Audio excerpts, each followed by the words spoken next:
2022 was a rough year for massive companies that thought they were unstoppable, like Amazon with Rings of Power and Disney with the MCU. And now Disney has decided it is time to completely reevaluate their upcoming show slates because now they're cutting back on major projects that were already announced because of how poorly 2022 went for them.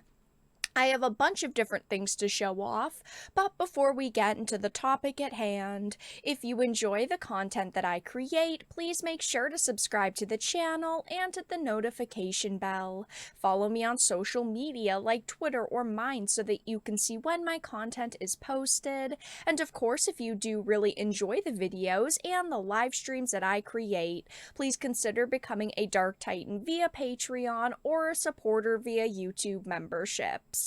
So, I wanted to start off with this Bounding into Comics article.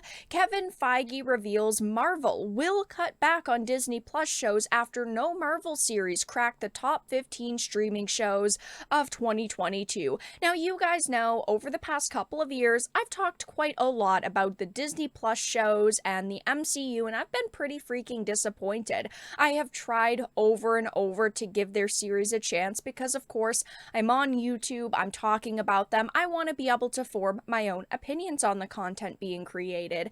But it has just been so bad, and as someone who used to love Marvel movies and spend a lot of money and time watching them, I just really don't have a lot of interest besides the occasional project where maybe they're bringing back different actors or they are introducing new characters that I'm really interested in. I just don't really care about these films anymore, unfortunately, and it looks like they are having a tough time. So it says Marvel Studios boss announced the company will be cutting back on Disney Plus shows following a disastrous 2022 that saw none of their shows crack the top 15 streaming shows. Now, I had actually talked about this when I talked about Rings of Power, because while Rings of Power did make some lists, it was at the very bottom of said lists. It really didn't do as good as Amazon was thinking. And then I had also mentioned, yikes, guys, also, look at this. Marvel's, all the different Marvel series didn't actually crack it. It says Nielsen revealed their top 15 streaming programs of 2022 back in January, and only 3 Disney Plus programs cracked that list: Encanto, Bluey, and The Simpsons. But it says when looking at their top 15 original streaming program, nothing from Disney Plus made the list, and that includes Moon Knight, Miss Marvel, I Am Groot, and She-Hulk Attorney at Law. And this is actually pretty hilarious because they said that, like, all of these series did great. They specifically said Moon Knight did awesome, and they said She-Hulk did awesome, even though, of course, we do not know about a She-Hulk follow-up or a season 2. They did still try to spin it as being successful, and with, like, I Am Groot, I don't think they ever really expected that to be a major series. Same with Miss Marvel, that had a lot of controversy surrounding it, but most people actually really enjoyed Moon Knight, so it is kind of surprising to hear that it didn't break the top 15 streaming program originals list.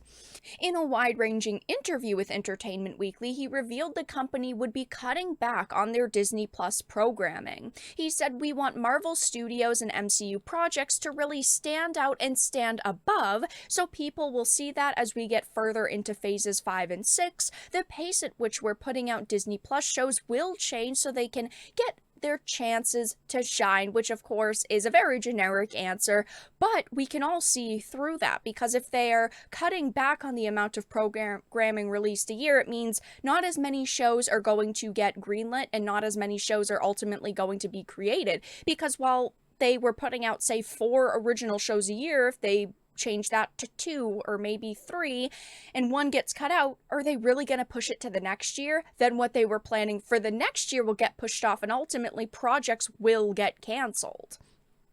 When asked if he would be spacing them out or putting out fewer shows per year, he responded, both, I think. So yeah, I mean, of course that's what they're going to have to do if they really want to have projects stand out and stand above. I personally think that this is an attempt to start cutting back on the bad projects that they know are ultimately going to fail and face a lot of backlash and not be considered successful. I don't think that they're doing a complete 180 and they're changing their content in total, and they are going to be actually listening to consumers most of the time, but I do think they're going to attempt to listen to us a little bit more and see if it really does pay off for them.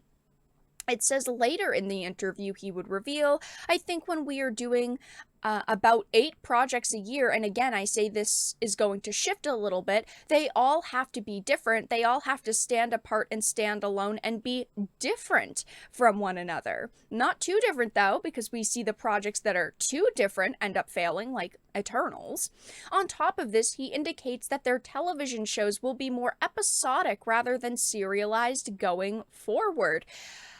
Obviously, there are shows that work that are episodic, there are shows that are successful that are serialized. We don't know how this is going to play out, so I can't really judge that, but it does seem like they are making some drastic changes behind the scenes. They previously had a lot of big plans and a lot of series greenlit, but it seems like they are definitely going to be slowing down on that, which isn't, all that surprising at this point. He went on to say, yes, I mean, cliffhangers are great, and I like watching a show where you should go to bed, but you see the cliffhanger and you just have to watch the next episode. You do certainly want to keep people engaged, but I'm a big Star Trek fan, and I still find it soothing to watch an episode of Next Gen with a beginning and an end. So I think we're going to keep experimenting with that going forward, and honestly, I think that this is a good plan because they do have such a giant audience, and yes, not everyone is going to like everything, but not every series has to follow the same formula. They should be different. I mean, look at freaking WandaVision. That show was fantastic at the beginning when it was different and it was unique.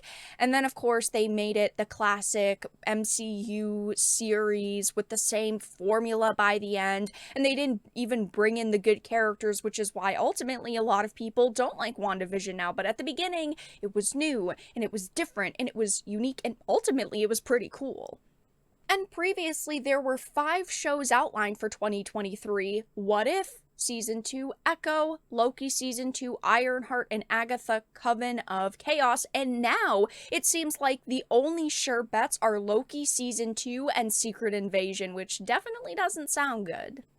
Like I mentioned, I don't really see Marvel drastically changing anytime soon. I don't think that they're going to start magically listening to their consumers and trying to make us happy. They're still going to keep making the same crap content, but it seems like they are going to be cutting back on the amount of bad content they're creating, and hopefully they actually start listening to us. Hopefully they do make some good, positive changes, because I would love to love the MCU again. I want these shows and movies to be good and be entertaining, because I don't want entertainment to come out and be trash, but it does seem like they are in a bit of trouble because they are having to cut back on Disney Plus shows, and honestly, it does seem like it is because in 2022, none of their series cracked the top 15 streaming shows lists.